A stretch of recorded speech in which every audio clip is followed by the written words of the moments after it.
Hey everybody, Jake here from Bearded Gear, and I apologize, my voice is a little bit hoarse.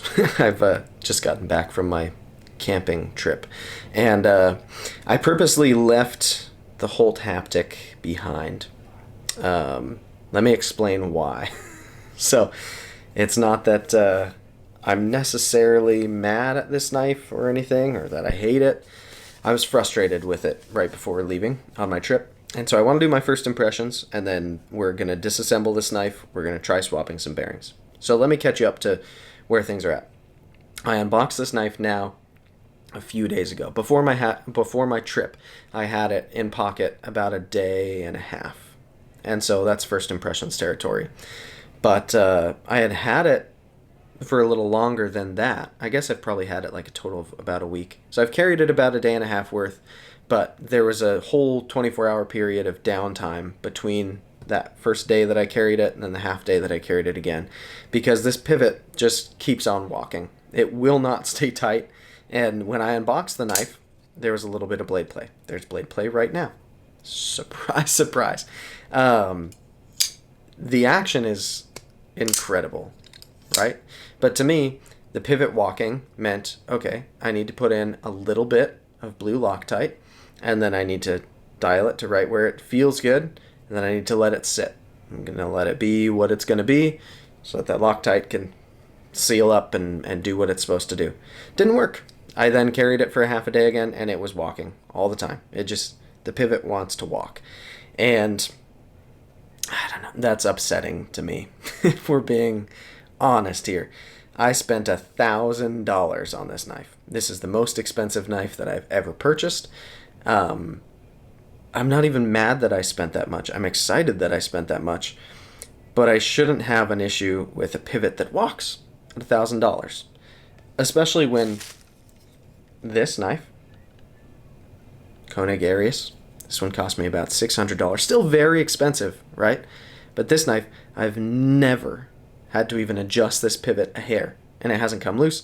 Nothing has happened with it. The fact that I put Loctite in this and it still walked, and then I pulled it out because I was not generous the first time I put Loctite in it. Put just a touch and it walked again. So then I disassembled it, put Loctite in it again, more this time, left it the whole duration of my trip. So it's been like 72 hours that it's been sitting here. And I get back, flip it a few times, and now the pivot is walking again. It gets loose enough to where I can use my thumb to kind of tighten it back down a little bit. And then beyond that, when this knife is closed, the blade does this. You know what doesn't do that? Not only my Arius, but I mean, just about any frame lock that I have. I shouldn't be able to lightly press on this blade and get it to contact the scales on both sides of the knife. Something's wrong here. And yeah, I'm frustrated. It's $1,000. I want this knife to be perfect, and I demand that it's perfect at $1,000 price point, right? Granted, that was on the secondary. I don't know exactly what table on this one is. Maybe it's 800 or something. Like, regardless, I think once you're above $100, you shouldn't have the blade lashing back and forth. You shouldn't have a pivot that constantly comes loose even when you've Loctited it. So I'm not the first and only owner. There's been a couple owners before me. It's possible some assembly or disassembly has gone wrong in the past. I don't know. But what I'm going to do right now is disassemble this knife. And I'm going to put in these bearings. In fact, let's unbox these. These are some Gillian bearings. I think that's how you say it. And Kevin, Left EDC, is a big proponent of these bearings. It sounds like it's rubbing when I close it. Not cool. Lefty has been talking about these. Specifically, these are what are called his salt and pepper bearings. You'll see it's got half black and half white ceramic balls in there. Lefty put these in his haptic already and told me that they fit perfectly and they work perfectly, and he's done it in his. So these should be exactly what I need for this haptic. Hoping that's correct. So these were, I think, like $20 plus a couple bucks shipping. It's like 22 or 24 bucks, something like that, for these. There's the size right there, if you're wondering. These are the salt and pepper. We'll see how it goes, putting them in. But let's talk about this knife other than the issues that I'm having. And I think to call them anything less than issues because this knife is cool and hyped would be wrong. And I'm hyped about this knife. There's so much that I am drawn to about this knife, that I love about this knife. It got me to spend $1,000 on a knife, which I had never done before, right? And it does some things really, really well. I'm hoping that I can perfect it today. But what it does really well already, ergos. From my hand, this knife is nuts. It feels so good in hand. With this one finger groove, neutral for the rest of the handle, awesome. Nice tight jimping back here. That not only doesn't bother me, but I actually frankly kind of like. The hollow grind on this blade is excellent. The blade profile is wonderful. The little bit of cutting I've done with it, it's been phenomenal. Really, really good. The finishing on it, it's gorgeous. I'm not a big blurple guy usually on here.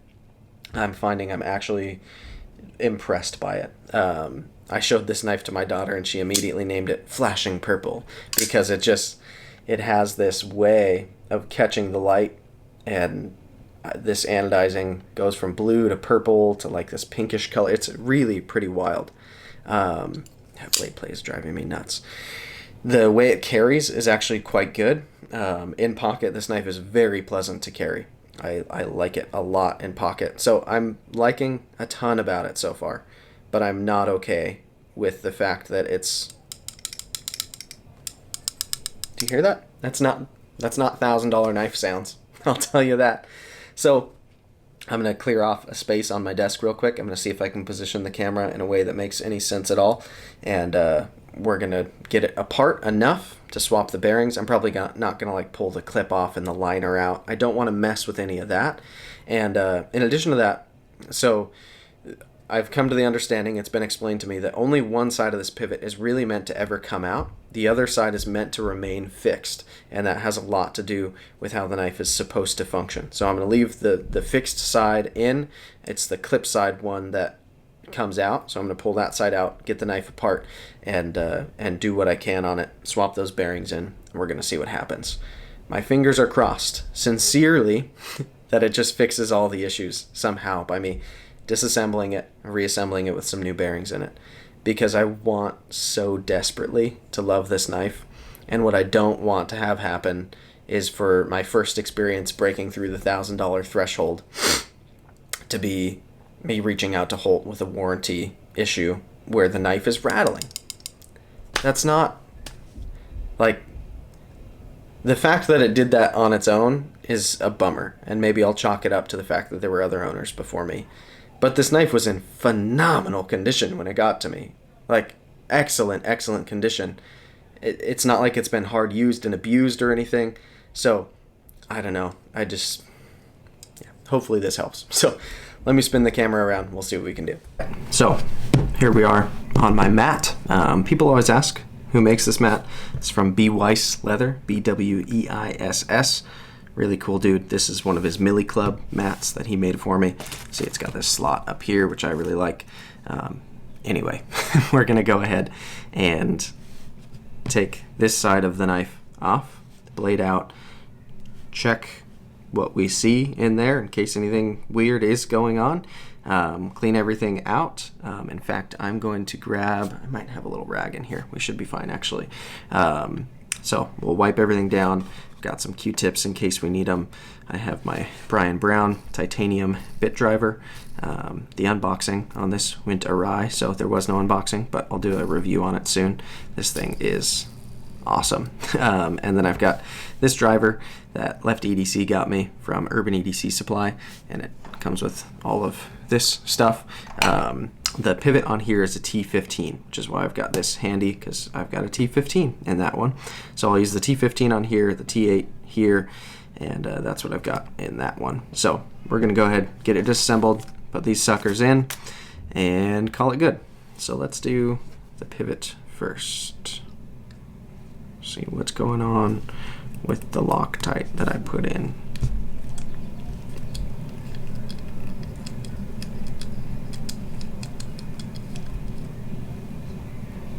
Alright, yeah, so I can see the remnants of the Loctite It looks like there may have, like some lubricant may have gotten down into where this is threading. So we're going to try to clean that out a little while we do this and make sure that's all cleaned off too. In fact, here is that rag. All right, let's see if it's, yeah, there's definitely some lube right up here at the top in there, which shows me that there may also be some lube inside, which would be preventing that blue Loctite potentially from doing its job. So let's keep going, get this more apart. Come on, I'm trying to be delicate here. This is really pretty hardware, so the driver works really well. I got a 30 pack of these T8 bits on Amazon. Well, that's pretty wild. So this one is like the barrel that this side goes into. Yeah, that just fell right out without that. Crazy. Does that mean this side is the barrel that way? Well, alright.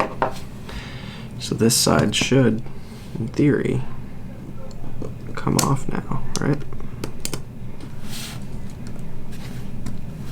Try to be careful here, because this is the most expensive knife I've ever owned.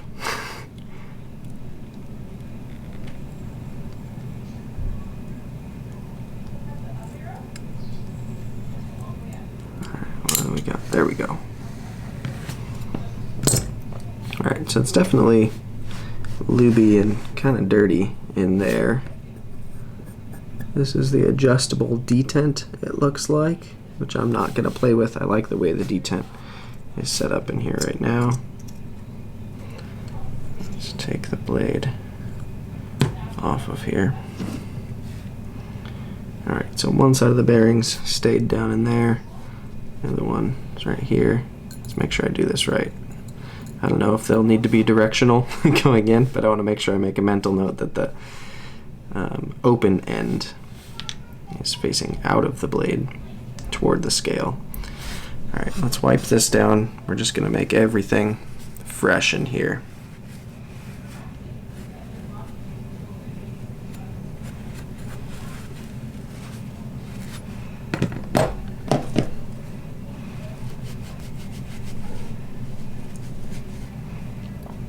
Going to do anything to the liner. Everything looks clean in here, but let me, oh yeah, it's definitely getting some grime.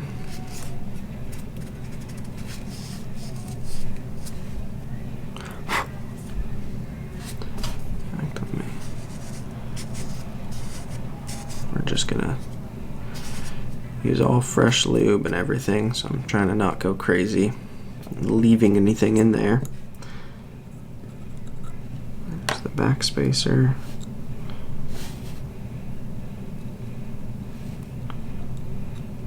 Wild. Seems like it would just push through now without that on there, but I'm just gonna leave that. So this is the side that stays captive, apparently.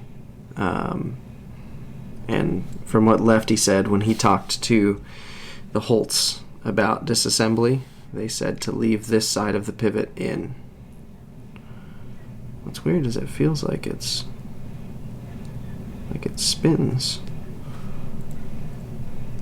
I would think that should be tight.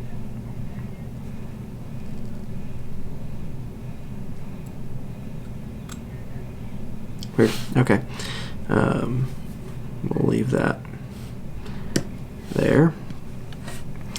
And let's see. Go ahead and clean out around it. Oh, that's wild. So this side has a steel washer as a hardened face. On this side it doesn't need it because the liner extends all the way up there. Interesting.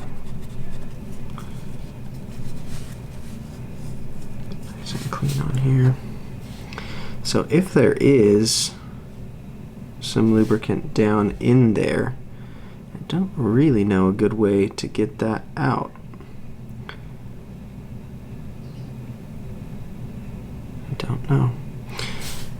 So let's hope that getting it off of here does a good enough job. Speaking of which, make sure that I really give this one a proper wipe down. Yeah, there's definitely stuff coming off of there, and it seems wet, not like dry blue Loctite. Yeah, that looks totally clean now, like I never put Loctite on it, which is crazy, because I put a relatively significant amount of Loctite on it. When I was talking to Kevin, too, he was like, I can't believe you had to put any Loctite in. Mine doesn't need any Loctite whatsoever, and it's staying right where it ought to be. So maybe just some lube ended up getting down in there at some point. I hope that's all it is. Genuinely, I hope that this comes out perfect after this. All right, let's get these bearings situated. So yeah, if you look at these, you'll see they alternate between these light and dark ceramic balls, and they don't appear to matter which direction you put them in. Looks to be the same either way to me. So, let me see.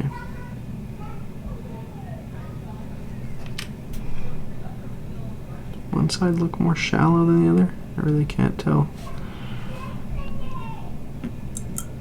That fits. And I guess that one we're going to set on once the blade is back in its place. Alright, so that's there. These are going away for now. Let's go ahead and put some KPL on here. Of course, going to be very careful to not get it in the threads, like somebody may have at some point. Just going to get it kind of on the barrel here. Alright. I don't mind being extra giving with the KPL as long as it's going in the right spots, right? Set this back on there. Alright, so now this should be ready to plop down onto there.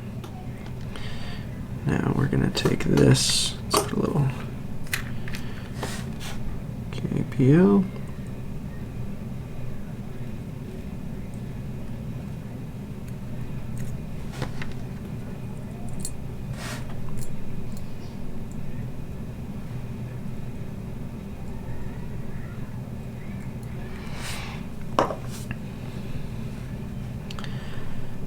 From there, should be able to take this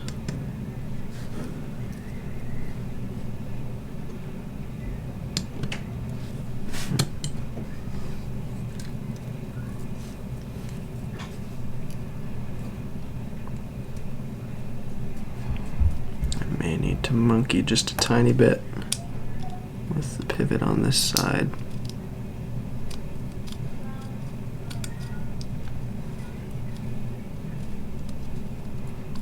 Get it lined up.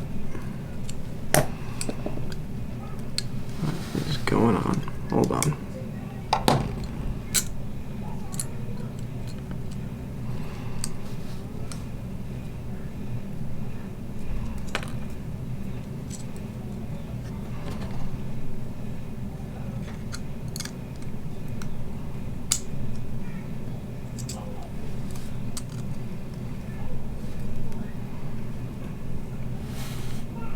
Alright, that is together for the moment.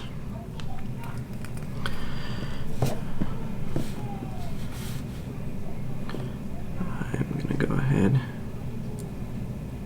and set that right there.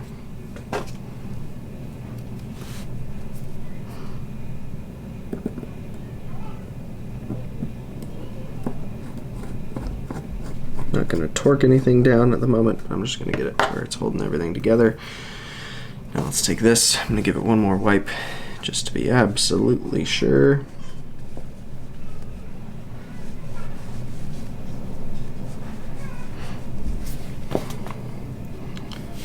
Now, yeah, I can see I don't have lube on the face in here anymore, which is a good sign. Just wondering if I should put a touch of Loctite on this to be safe, or let's see how it does without it. I can always add some one more time if it tries to wander again.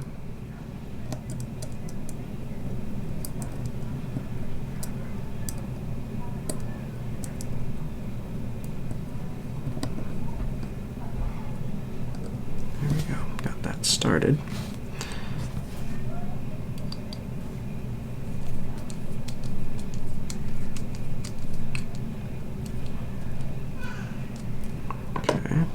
Play with adjustment on action and all that in a moment. Go ahead and get this in here. Oh, this went in on this side, didn't it?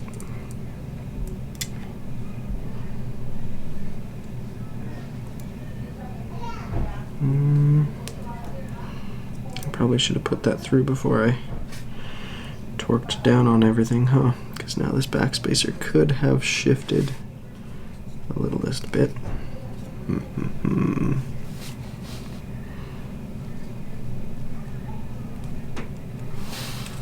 I don't want to try to force anything. Loosen it all up a hair. We're loose there. We're loose there. There we go.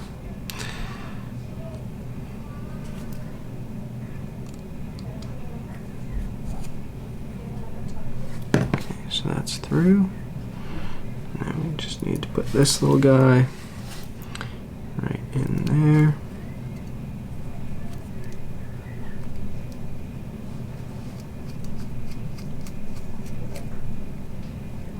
Good. Tight there.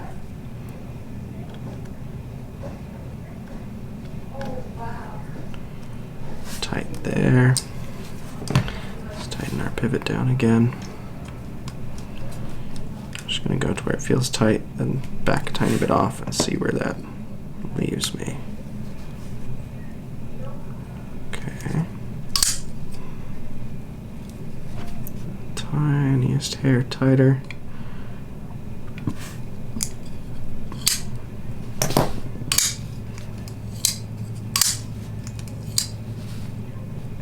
Okay, it's not wobbling inside as bad. I have to push pretty hard to get it to touch a side. How are we on play? No blade play. The slightest wiggle.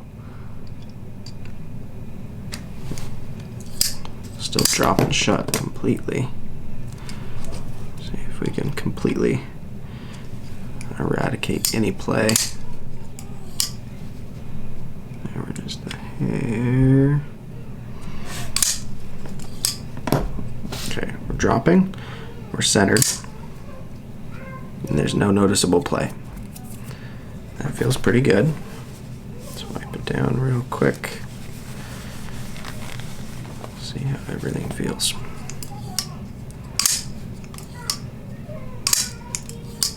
All right. Oh yeah, it's not wobbling from side to side. Good, good, good, good. Centering looks right.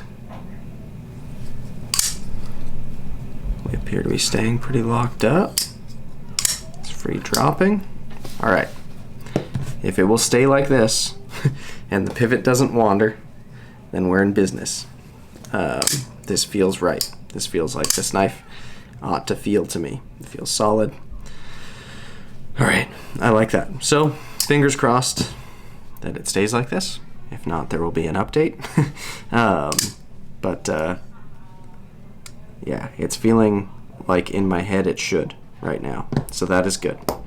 These Gillian bearings went in nice and easy.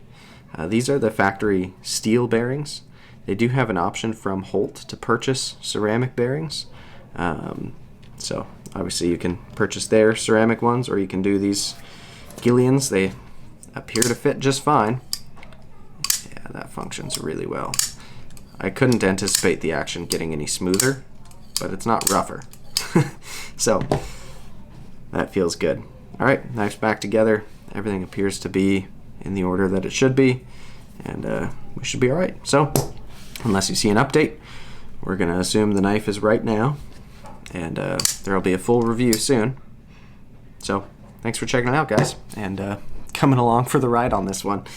It's been a whirlwind on this knife, I guess, but we're here. We're making it, and I want to love it. So hopefully now it's all smooth sailing, and that was just a bump in the road. We shall see. All right, see you on the next one.